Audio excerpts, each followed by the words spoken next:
দিনটি ছিল ২১শে ডিসেম্বর। সেই দিন ছিল 3 টায়ার কেকের অর্ডার। একজন তার মেয়ের বার্থডে উপলক্ষে এই কেকটি অর্ডার করেছিল। আর আমাদের গ্রামেরই ছিল সেই অর্ডারটা। এইসব টায়ার কেকের অর্ডার থাকলে না একটু ভয়ই লাগে, যদি কোনো গড়বড় হয়ে যায়। যাই হোক, সুস্থভাবে কাস্টমারের হাতে কেকটি তুলে দিতে পেরে আমি তো ভীষণ খুশি। আর তোমাদের কেকের ডিজাইনটা কেমন লাগলো অবশ্যই কমেন্টসে জানিয়ে যেও।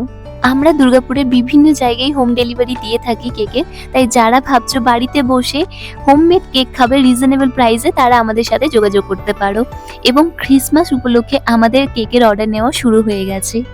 3 টায়ার কেকের পাশাপাশি আরো 2টো অর্ডার ছিল, কিন্তু একটার ভিডিও করতে আমি ভুলে গেছি, তাই দেখাতে পারলাম না। যাই হোক, তোমাদের ডিজাইনগুলো কেমন লাগলো জানিও। কেকগুলো রেডি করতে করতে অনেকটা বেলা হয়ে গেছিল, আর এইদিকে আমার প্রচন্ড খিদে পেয়ে যায়। আর আগের দিনে একটু মতো কেক আমার জন্য রাখা ছিল, সেটাই এখন খাচ্ছি। আর সেই ছোট্টবেলা থেকে এই কেকটা এখনো পর্যন্ত আমার ভীষণ ভালো লাগে। তোমাদের কার কার ভালো লাগে অবশ্যই জানিও আমায়। আর আজকের মতো ভিডিওটা এখানে এন্ড করছি। টাটা।